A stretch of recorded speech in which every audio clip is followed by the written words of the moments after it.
The metallic screech of my Honda's hood being crushed under Jake's BMW echoes through the parking garage again. It's a sound that slices through the usual subterranean quiet, a symphony of destruction he conducts with sickening regularity. Glass from my windshield, moments ago a protective barrier, now sparkles across the stained concrete like deadly confetti. I can smell the acrid, sweet scent of leaking antifreeze already mingling with his expensive, predatory cologne as he steps out, all smooth lines and tailored suit. He pauses, straightens his silk tie, like destroying my car, my property, my peace of mind, was just another Tuesday task on his power play checklist. A minor inconvenience before his next important meeting. Oops, he says. And that same cold, infuriatingly charming smile plays on his perfectly sculpted lips. It's a smile I once adored, a smile that now makes my stomach clench with a frigid, familiar anger. Guess your insurance will have to cover this again. His voice, usually so seductive, now grates against my nerves like sandpaper. I should panic. I know I should. My heart should be hammering against my ribs, a frantic bird trapped in a cage. I should tremble just like I did the first time he accidentally backed into me, the second time he misjudged a turn, the dozens of times before this very moment. My hands should be shaking, my breath catching in my throat. But something strange, something utterly foreign, liberates me from that familiar, paralyzing terror. It's a memory, sharp and vivid, a memory that shouldn't exist, of standing in this exact spot, breathing in this exact noxious blend of ruined machinery and Jake's signature scent, watching this exact scene unfold with a horrifying sense of déjà vu, because I've been reborn. And this time, I know exactly who Jake Morrison really is. This isn't just another careless act from a self-absorbed boyfriend. This is calculated. This is malicious. And this time, he won't get away with it. My stillness, my lack of the expected tears or frantic accusations, seems to unnerve him more than any outburst could. He cocks his head, that perfect brow furrowing just a fraction. Elena, you okay? You look different. Different. Yes, that's one word for it. I feel the ghost of a smile touch my own lips, a chilling mirror to his. Never better, Jake. My voice is calm, steady, a placid lake surface, hiding unfathomable depths. The cloying sweetness of the antifreeze makes my nostrils flare, a chemical reminder of his casual cruelty. The crunch of glass under his polished Italian leather shoes as he takes a step closer grates, but I don't flinch. Right, he says, drawing the word out, suspicion clouding his usually clear blue eyes. He's accustomed to my hysterics, my pleas, my eventual broken forgiveness. This quiet strength, this unnerving composure, is a new variable in his twisted equation, and I can see the gears whirring in his handsome head as he tries to recalibrate. He thrives on chaos, on my emotional distress. My calm disarms him, and the flicker of unease I see in his eyes is a small, satisfying victory. He gestures vaguely at the mangled hood of my once reliable Honda. Well, you know the drill. Get the claim filed. I'm sure my insurance will sort it out with yours. He always says that, as if his vast network of enablers and fixers will smooth over any unpleasantness. He expects me to crumble, to handle the mess he's made, just like always. The faint vibration of the parking garage's ventilation system hums around us, a monotonous counterpoint to the jagged edges of our interaction. Oh, I'll be filing a claim, all right, I say, my voice still even. I meet his gaze directly, holding it, letting him see the steel that has somehow forged itself within me. And I have a feeling this time things will be handled differently. I can almost taste the metallic tang of unspent adrenaline, but it's not fear this time. It's anticipation. He doesn't know it yet, but the game has changed. The rules are no longer his to dictate. The pawn he's been carelessly sacrificing is about to checkmate his king. He narrows his eyes, a predator sensing a shift in the wind. What's that supposed to mean, Elena? The charm is gone, replaced by a sharper edge, a hint of the menace he usually keeps so well concealed. The air between us crackles with unspoken accusations, with the weight of a past he thinks I've forgotten and a future I'm about to rewrite. I can see the tiny muscle twitching in his jaw, a tell I learned to recognize long ago. He's agitated. Good. I offer him another small, enigmatic smile. Just that some things have a way of catching up to you, Jake. A subtle promise hangs in the air, a warning he's too arrogant to fully comprehend. Not yet, anyway. The distant wail of a siren, probably unrelated, filters into the garage, a fitting soundtrack to the impending storm.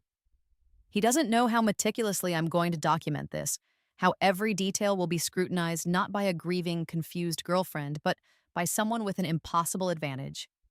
He thinks this is just another Tuesday. He has no idea this is the beginning of his end. The fluorescent lights above us hum, casting a sterile glow on the scene of his latest crime, and for the first time, I don't feel like a victim standing in the wreckage. I feel like a survivor, armed with a truth he can't even imagine. The insurance paperwork will need to be filed, of course. That's the next step in his tired, predictable script. But the script has a new author now. And I'm about to add a few unexpected plot twists. He glances at his expensive watch, impatience etched on his features. Look, I've got to run. We'll talk later, okay? He starts to turn, dismissing me, dismissing the damage, as if it's already a forgotten footnote. Oh, we'll definitely talk, Jake, I murmur, more to myself than to him, as his retreating footsteps echo. Sooner than you think. And this time, I'll be the one asking the questions. The crumpled metal of my car is a physical manifestation of his disregard, but it's also the first piece of evidence in a case I'm already building. He left a trail of destruction, and I'm about to follow it all the way back to him. The bitter scent of betrayal is strong, but underneath it, there's a new aroma. The faint, clean smell of impending justice. The crisp, official-looking insurance claim form sits on my battered kitchen table, a stark white rectangle against the dark wood. It's identical to the ones I've filled out countless times before, each line a testament to Jake's carelessness, his recklessness, his utter disregard for anything that wasn't directly beneficial to him. The scratch of my cheap ballpoint pen as I begin to fill in the details. Make, Honda, model, Civic, year 2018, nature of damage. Severe front-end collision is a familiar sound, a soundtrack to my misery. But as I write, the words start to blur, the mundane act of documentation triggering a cascade of images, feelings, memories that aren't just mine from this life. They are sharper, colder, etched with the finality of an ending I've already experienced. I remember the sting of cheap wine on my tongue, the night Jake first told me he loved me. His voice, a velvet trap. I was so young then, so naive, blinded by his charm and the lavish lifestyle he dangled like a glittering lure. He was everything I thought I wanted. Successful, handsome, exciting. He made me feel special, chosen.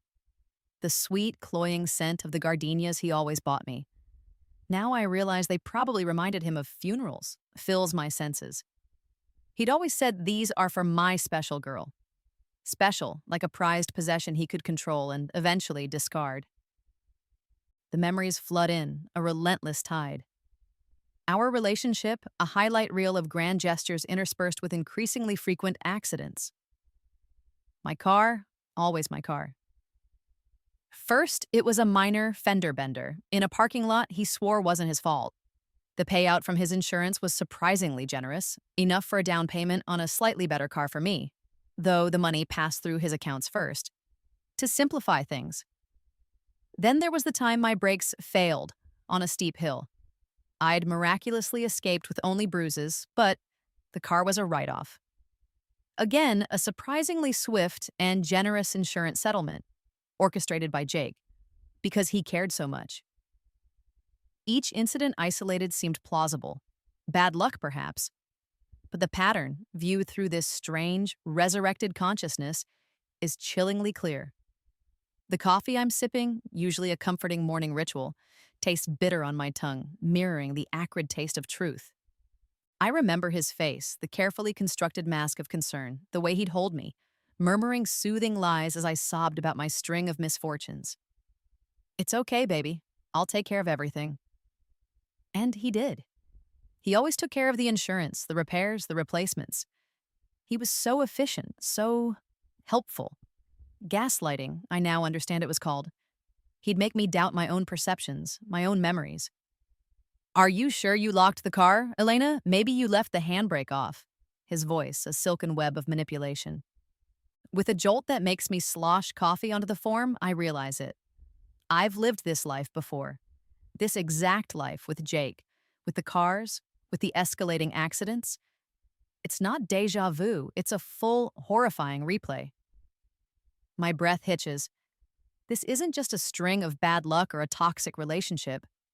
This is something far more sinister, something that ended in that other life with the cold, final impact of metal against metal, and then darkness. The pen slips from my trembling fingers, clattering onto the table. I can almost feel the phantom pain, the crushing weight, the sudden, shocking blackness of that night. The night I died. In my previous life, Jake had systematically, patiently destroyed me. Not just my cars, but my confidence, my friendships, my career. He isolated me, made me dependent on him, all while subtly profiting from my misfortunes.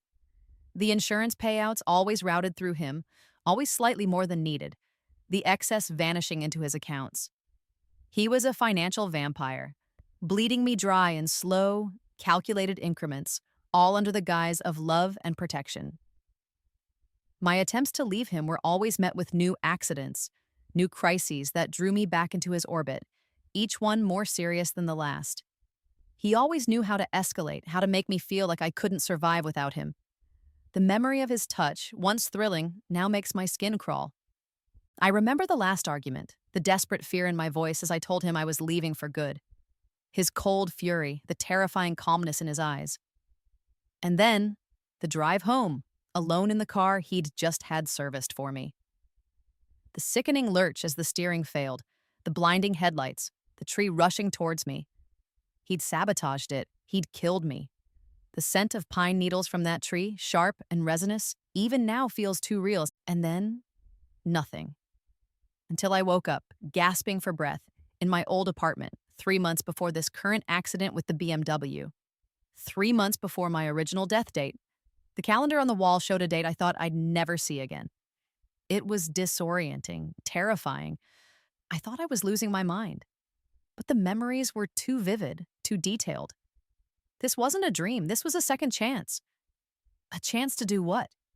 To save myself. To stop him. The pen on the table seems to mock me. Documentation, that's what I need. In my past life, I was too emotional, too trusting. This time, I'm a ghost with a grievance, armed with foreknowledge. I pick up the pen, my hand surprisingly steady. I will document everything, every scratch, every dent, every lie. The taste of the coffee is still bitter, but now there's a new flavor mixed in. Determination. I start making notes on a separate pad, details my past self would have overlooked. The exact angle of the impact. Jake's precise words. The way he avoided looking at the security camera in the corner of the garage, a camera I now recall was conveniently malfunctioning during every previous incident. This time, I'll check that footage myself. I'll get witness statements, if any.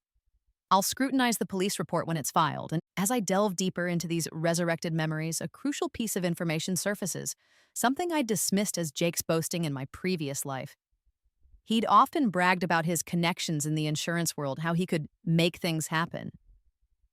I'd thought he was just exaggerating, trying to impress me. Now, a cold dread settles in my stomach. It wasn't boasting. He had a system. He knew people who could help him exploit loopholes, inflate claims, maybe even falsify reports. This wasn't just about destroying my cars. It was about insurance fraud on a potentially massive scale, with me as the unwitting pawn. The slight tremor in my hand returns. This is bigger than I thought.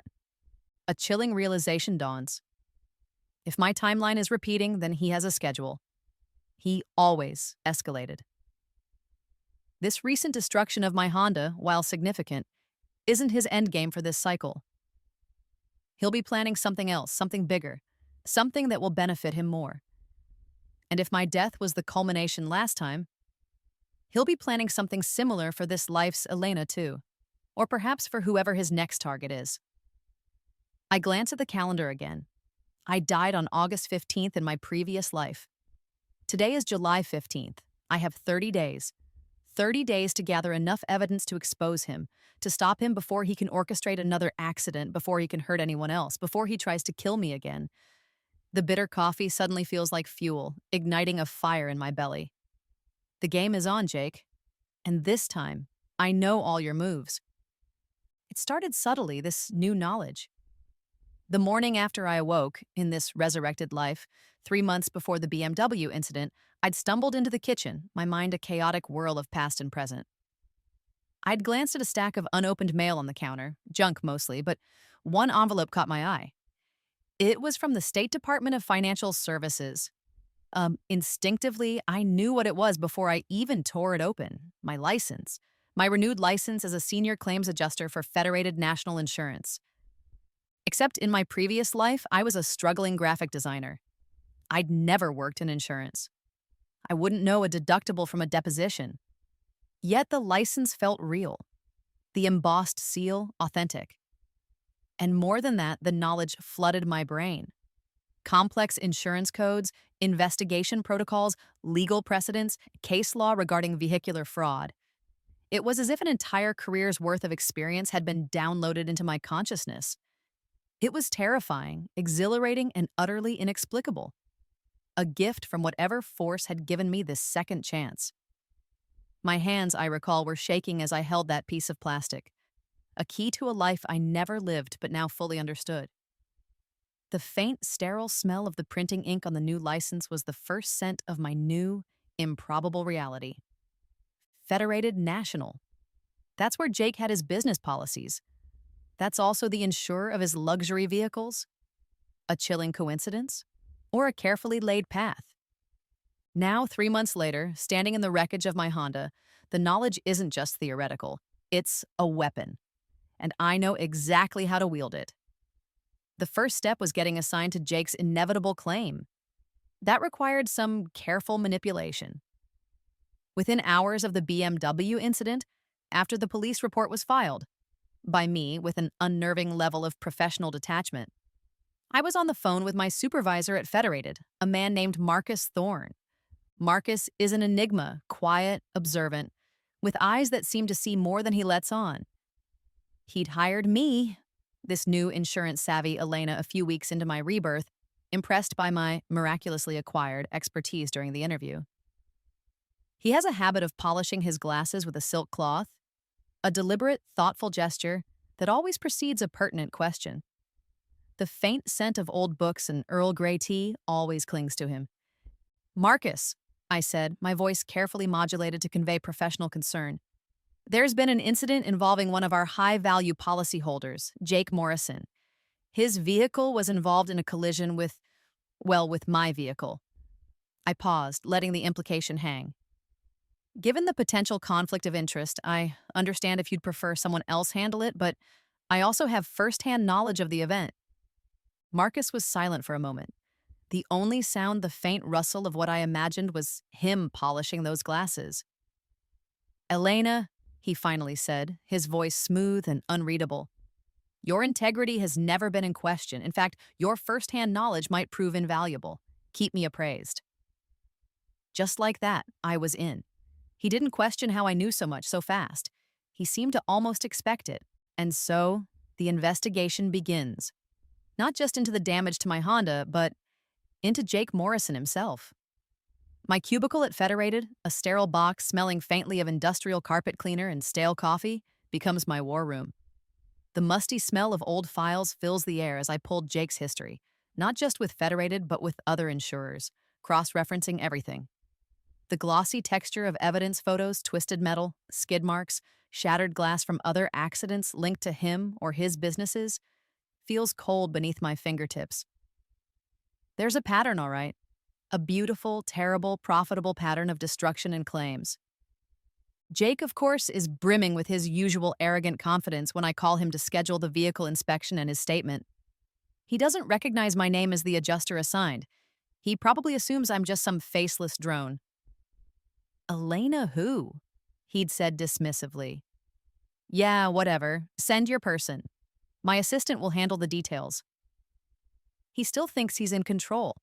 He has no idea that the person coming to scrutinize his pristine, barely damaged BMW, the person who will interview him about the accident, is the same Elena whose life he's methodically trying to dismantle.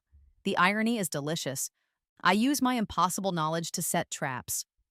The questions I prepare for his interview are precise, designed to elicit contradictions, to expose the inconsistencies in his well-rehearsed narratives. I know the loopholes he likes to exploit, the types of damage he prefers to orchestrate for maximum payout with minimal suspicion. The way his jaw tightens when I ask about a previous claim, one from 3 years ago involving a stolen speedboat that was later found scuttled with its engine block conveniently missing, is a tiny victory. He's good, but I'm armed with his playbook. Marcus remains a shadowy presence. He reviews my reports, offers cryptic advice, his gaze always sharp. Focus on the financials, Elena, he'd said yesterday, handing back a preliminary report. The money always tells a story. He seems to be guiding me, pushing me in the right direction, but his own agenda remains hidden. Is he just a diligent supervisor? Or is there more to his interest in Jake Morrison? The slight hint of something recognition in his eyes when I first mentioned Jake's name still bothers me. The evidence mounts. Financial records showing Jake's businesses miraculously thriving after each major insurance claim. Past accidents with suspiciously similar circumstances to mine. Whispers from former employees, too scared to speak on record but willing to hint at his ruthless tactics. The emotional tension is a constant hum beneath my professional facade. I have to sit across from him, discuss the unfortunate incident with my car, listen to his feigned concern, all while the image of my own death caused by him screams in my mind. The hatred is a living thing, coiling in my gut, but I force it down, channeling it into cold, meticulous professionalism. This isn't about revenge. Not entirely, this is about justice. Then comes the second horrifying twist. As I dig into cold cases, old claims from other companies that were closed due to insufficient evidence, a name catches my eye. A woman, young, pretty, involved with a dynamic entrepreneur. Her car, a mysterious single-vehicle accident, high insurance payout, then another, and another. Different women, different cities, but the same MO. The same chilling connection. Jake Morrison. My blood runs cold. He hasn't just been defrauding insurance companies. He's been killing women. Women like me. He's a serial predator, using insurance fraud as a method and a smokescreen. The bitter taste of bile rises in my throat. The musty files suddenly seem to exude the scent of decay, of lives lost and justice denied. The ticking clock in my mind speeds up. The 30 days I thought I had to save myself now feeling impossibly short. He's not just a threat to me. He's planning another accident, I'm sure of it. His current girlfriend, a sweet, unsuspecting girl named Sarah I've seen him with, her face full of the same adoration I once had. He'll be grooming her, setting her up. I have to stop him before he adds another name to his list. Driven by a desperate urgency, I push harder. I cross-reference VINs, bank accounts, travel records. And then, late one night, scrolling through archived city surveillance footage requests, something only an insider with my specific and supernatural access level could even find. I hit gold. A grainy video from a traffic camera near the scene of one of the previous accidents, one officially ruled a hit and run. The footage is timestamped just minutes before the crash. It shows a figure, obscured by shadow but with Jake's distinctive gait, tampering with the victim's car parked on the street. It's him. It's the proof I need, the smoking gun. My heart hammers. This could destroy him. If I can stay alive long enough to use it. Because if he's killed before, he won't hesitate to do it again to protect himself. And he's starting to look at me with a new kind of calculation in his cold blue eyes. He's starting to suspect that Elena the adjuster knows far too much. The shift is subtle at first. A flicker of something cold and appraising in Jake's eyes during our last routine interview about his claim. He's no fool, he's a predator, keenly attuned to changes in his environment. My questions too precise. My knowledge of his past claims too detailed. The professional mask I wear is starting to slip. Or perhaps he's just intelligent enough to see the ghost of the woman he wronged, looking out from behind the adjuster's calm demeanor. He's realizing Elena the victim and Elena the investigator are one and the same, and he doesn't like it. The danger escalates quickly. It starts with calls from blocked numbers, silent except for the sound of steady breathing on the other end. Then, I feel eyes on me when I walk to my car after work, the prickling sensation on the back of my neck. One evening, I come home to my apartment, and the air is wrong. The faint, unmistakable scent of his cologne, that expensive, predatory aroma, lingers near my bedroom door. He's been here. A clear message. I know you're onto me. I can get to you. The sound of my own heartbeat thunders in my ears, a frantic drum against the sudden, oppressive silence of my ransacked living room. He didn't take anything valuable, just tossed things around, a display of dominance, a reminder of his reach. But this isn't the Elena he knew. This Elena has faced death and come back. This Elena has an arsenal of knowledge he can't comprehend. My fear is cold, sharp, but it's also a whetstone, honing my resolve. He wants to intimidate me? I'll use it. I meticulously document the silent calls, the feeling of being followed, the break-in. I install hidden cameras in my apartment, change my routines, and start carrying pepper spray that feels woefully inadequate against a man like him. My past life knowledge, the intimate understanding of how his cruel mind works, becomes my shield and my sword. I anticipate his moves, his attempts to gaslight me through mutual acquaintances, his carefully planted rumors about my instability. It's during this period of escalating tension that I find Sarah, his current girlfriend. She's easy to locate, her social media a curated highlight reel of her blissful life with Jake. Looking at her smiling, innocent face, I see my past self, and a fierce, protective anger mixes with the cold dread. I have to warn her, but how? A direct approach is too risky. Jake would know it was me. I need to be smarter. Using a burner phone and an anonymous email, I start sending her cryptic warnings, small pieces of information about Jake's past, carefully selected news clippings about accidental deaths of women linked to powerful men. Just enough to plant a seed of doubt to make her question the perfect facade. The acrid smell of fear is now a constant companion, but it's not just my own fear, it's fear for Sarah too. Meanwhile, the evidence against Jake continues to compile into an airtight case. The grainy surveillance footage is the centerpiece, but I add layers. Financial analyses showing the direct profit Jake made from each accident. Sworn affidavits from mechanics who'd found suspicious, though deniable, tampering on victims' cars after Jake had access to them. A timeline of his movements cross-referenced with the incidents. I work with a feverish intensity, the ticking clock of my own past death date, and Sarah's potential fate driving me. The musty scent of old case files is now mixed with the metallic tang of my own adrenaline. Jake's desperation grows with each passing day, each piece of my investigation that somehow, subtly, reaches his ears. His attempts to discredit me become more overt, more reckless. He tries to file a complaint against me with Federated, claiming harassment. But Marcus, with his inscrutable calm, deflects it. Miss Vance is a thorough investigator, Mr. Morrison. It's her job. The slight emphasis Marcus puts on thorough sends a shiver down my spine. He knows more than he's saying. Then, in a bold move, I turn Jake's own tactics against him. Knowing he's monitoring my movements, my communications, I leak carefully doctored evidence. Fabricated emails hinting at a much larger internal investigation at Federated. One that implicates him in a massive fraud ring that goes far beyond his personal claims. I want him rattled, making mistakes, and he does. He starts making frantic calls, trying to contact his old insurance fixers, unaware that those lines are now being monitored thanks to a quiet word from Marcus to certain authorities. It's Marcus who delivers the third twist. He calls me into his office, the scent of Earl Grey stronger than usual. He lays out a series of photographs on his polished desk. Photos of other women, all victims, all linked to Jake. I've been looking into Mr. Morrison for a very long time, Elena, he says, his voice quiet but firm. Long before you joined Federated. My sister was one of them. My breath catches. The professional veil drops from his face, revealing a glimpse of a deep, personal pain, a relentless pursuit of justice.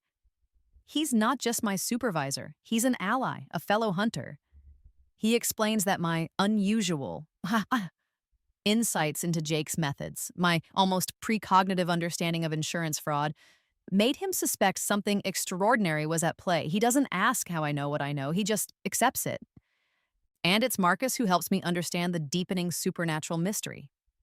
He's been approached by others over the years, people who've had strange second chances, inexplicable knowledge always linked to a profound injustice.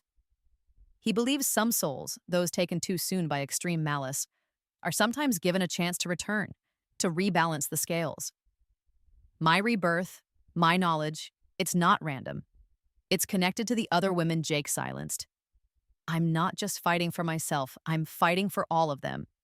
The weight of that responsibility is immense, yet it solidifies my resolve. The emotional climax barrels towards me. Sarah finally reaches out, terrified, her voice trembling on the burner phone. Jake has become erratic, possessive, his charm replaced by a chilling menace. She's found things, inconsistencies in his stories, hidden documents. She believes me. She wants to meet. But I know Jake. He's cornered. He'll be watching her, watching me. He's planning to eliminate both of us to clean the slate. The ticking clock isn't just for one life anymore, it's for two.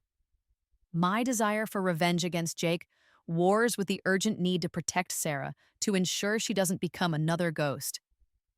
Justice, not just vengeance. That has to be the goal. The major cliffhanger arrives like a punch to the gut. I'm meeting Sarah in a crowded cafe, the aroma of coffee and pastries a stark contrast to the fear coiling in my stomach. As I explain the final steps of my plan to get her to safety and expose Jake, he appears, not in person, but his words, delivered via a text message to Sarah's phone, which he must have bugged. A message clearly meant for me. Cute plan, Elena, but you seem to have forgotten. I always know what you're thinking, even your impossible little secrets. My blood turns to ice. Impossible knowledge. He knows. He somehow knows this isn't just a smart investigator he's dealing with. He suspects the truth of my rebirth. And if he knows that, he knows how dangerous I truly am to him. And he knows no ordinary measure will stop me. The hunt has reached its most perilous stage. He's no longer just trying to silence an investigator. He's trying to extinguish a miracle. The air in the parking garage is cold, stale, thick with the ghosts of past transgressions. It's the same garage, the scene of so many of Jake's calculated acts of destruction against me. The very place my Honda met its end under his BMW just weeks ago, a full circle. I chose this location deliberately. It's where his confidence peaks, where he feels most dominant. The echo of my footsteps on the concrete sounds unnaturally loud as I walk towards the designated meeting spot, the scent of old oil and damp cement filling my nostrils. I clutch the small, disguised recording device in my pocket.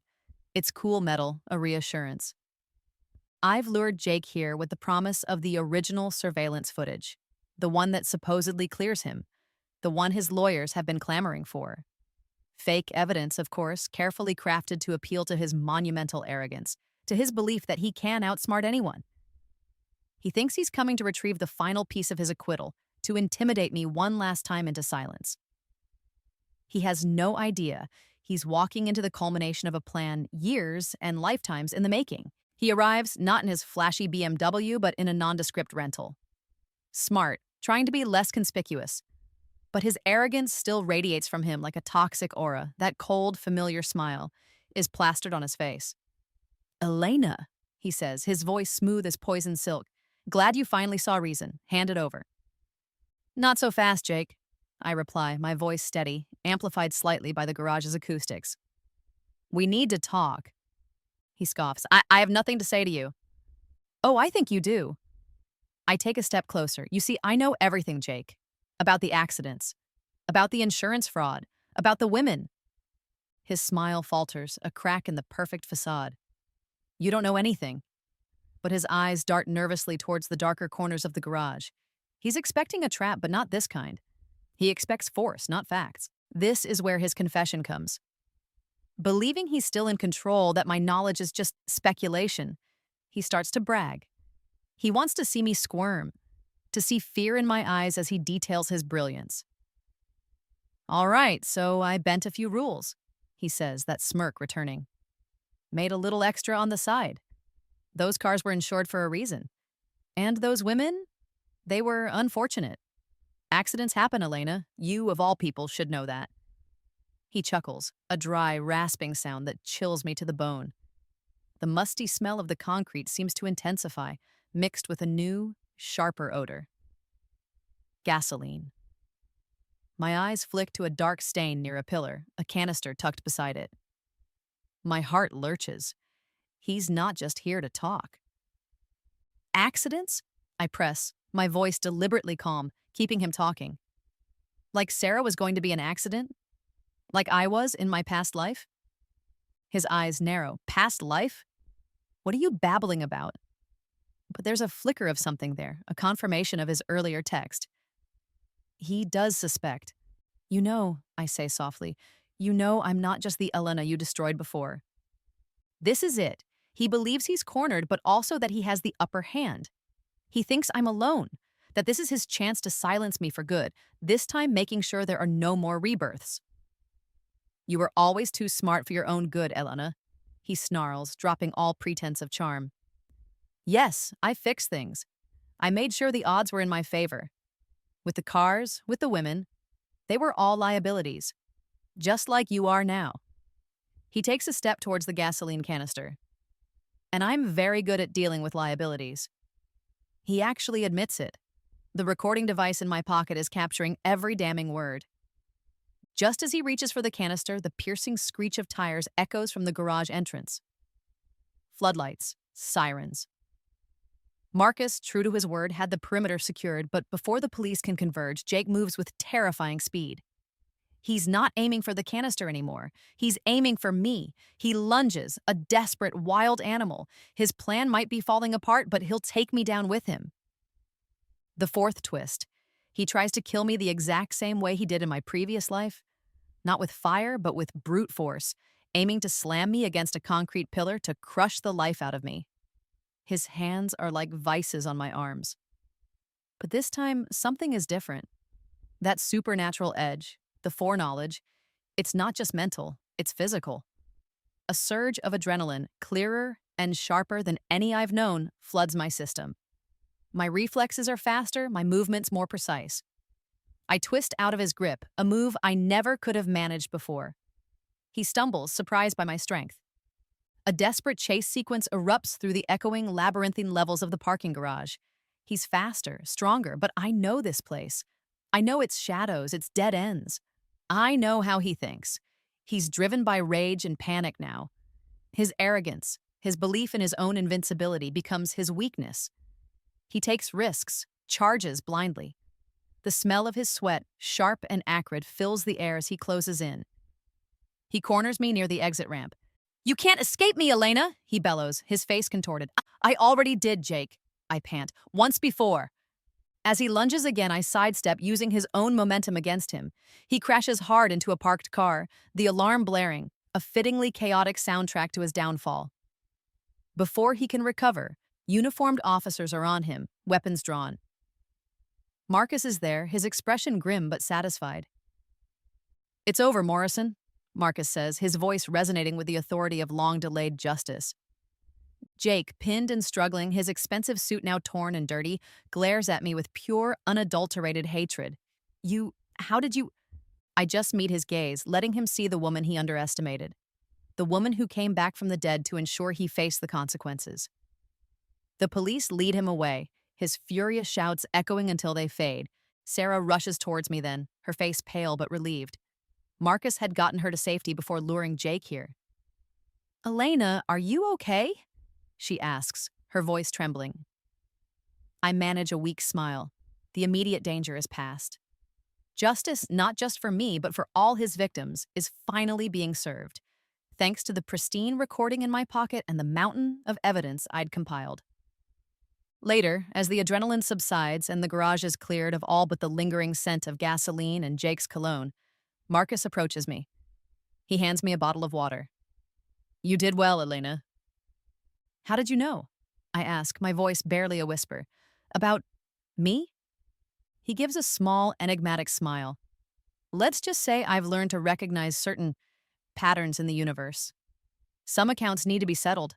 You were given a chance to settle yours, and others. He then reveals the final twist, the one that makes a strange cosmic sense of everything. I wasn't just an investigator looking into Jake because of my sister, Elena. My purpose was a bit broader. Think of me as a guide, someone who helps those who get a second chance navigate the complexities. Guardian angel, supernatural guide. The label doesn't matter. He was there when I needed him. I survived. Again, but the garage, the confrontation, Jake's final desperate attempt on my life, it's all seared into me. This time, however, the scars aren't of a victim. They're of a warrior. The echoes in this concrete tomb are no longer just of his crimes, but of his capture. And the faint, almost imperceptible scent of something else begins to permeate the air. Closure. The aftermath is swift, decisive. Jake's arrest, coupled with the irrefutable evidence I provided, his recorded confession, the glittering jewel in the crown of indictments, sends shockwaves through the city. The insurance fraud ring he was so deeply embedded in begins to unravel, its tendrils reaching into surprising places. High-powered executives, seemingly legitimate businessmen, all implicated. My meticulously compiled files become the roadmap for a much larger investigation. The name Elena Vance, once a footnote in Jake's destructive narrative, is now whispered with a mixture of awe and curiosity in the halls of Federated National and beyond. The experience has irrevocably changed me. The fear, the raw trauma of my past life, and Jake's final violent assault hasn't vanished, but it's been transmuted. It's no longer a paralyzing weight, but a source of fierce, focused energy. I walk taller, my gaze more direct. The world looks sharper, its colors more vivid, now that the shadow of Jake Morrison has been lifted. It's like stepping out of a storm cellar after a tornado, the air smelling impossibly fresh and clean, the devastation clear, but the path forward visible. One morning, weeks later, it rains heavily. I stand by my window, watching the downpour wash the city streets. And I imagine it cleansing that awful parking garage, washing away the last vestiges of gasoline and despair. The sensory anchor of that clean, rain-washed air becomes a symbol of my new beginning. Sarah becomes a true friend. The terror we shared forged an unlikely bond. Her gratitude is immense, but more than that, there's a mutual understanding. A quiet acknowledgement of the bullet she dodged thanks to a woman who'd already taken that bullet in another lifetime.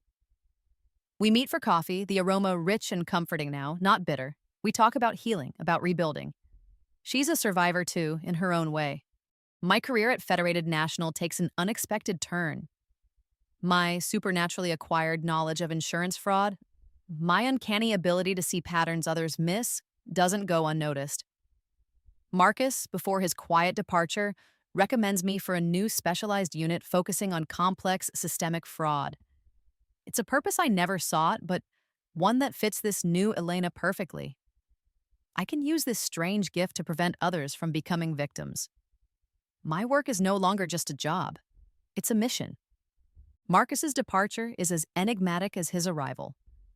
One day, his office is simply empty, his signature scent of Earl Grey and old books replaced by the sterile smell of cleaning solution. He leaves only a small polished riverstone on his desk, a silent goodbye. His mission, at least concerning me, is complete. I understand. He was a guide, a facilitator, and now my path is my own to walk. The desire for simple revenge has faded, replaced by a larger sense of responsibility. I can't forget the other women, the ones who didn't get a second chance. Using my newfound platform, the minor notoriety that came with Jake's downfall, I start to speak out. Quietly at first, then with growing confidence. I use my experience, my knowledge to help other victims of fraud, of abuse, of predators like Jake. The raw, honest vulnerability I share about my own, albeit veiled in less supernatural terms, ordeal resonates deeply. People listen. One crisp autumn afternoon, I do something I never thought I'd do. I visit my own grave. The simple headstone, Elena Vance, beloved daughter, feels like a relic from a forgotten war. Standing there, the scent of damp earth and fallen leaves in the air, I don't feel sadness or the eerie displacement I expected. I feel peace. That Elena died. But I lived. I make peace with her sacrifice, with the life that was stolen, because it paved the way for this one, for the justice I was able to deliver. This new beginning solidifies into a tangible plan. I start a victim advocacy organization, funded initially by some of the settlement money from the federated cases that my work helped expose. It focuses on helping those caught in the webs of sophisticated fraud and manipulation, people who, like my past self, are often disbelieved or dismissed. My rebirth wasn't accidental, it was purposeful. I was sent back not just to save myself, but to become a beacon for others. A final, hopeful twist begins to dawn on me as I listen to the stories of other women my organization helps. Sometimes, in their narratives of narrow escapes, of inexplicable insights that saved them, I hear echoes of my own experience. Could it be? Could there be other women like me given similar second chances? The thought is a spark of profound hope. Perhaps the universe isn't as random as it seems. Perhaps the scales of justice are sometimes rebalanced by those who've already paid the ultimate price. I commit myself to this new path, to finding and supporting these potential echoes, to helping others break their own cycles of abuse and exploitation. It's a life I never envisioned, born from an ending I never chose, but it's mine. Utterly, completely mine. And in a final, quiet act of full circle closure, I buy a new car. Not a flashy one, just a sensible, reliable vehicle. As I sit in the driver's seat, the new car smell a comforting blend of clean plastic and possibility, I grip the steering wheel. This time, I own it. This time, I control where it goes. This time, Elena Vance is driving her own life, and the road ahead, while perhaps challenging, is wide open.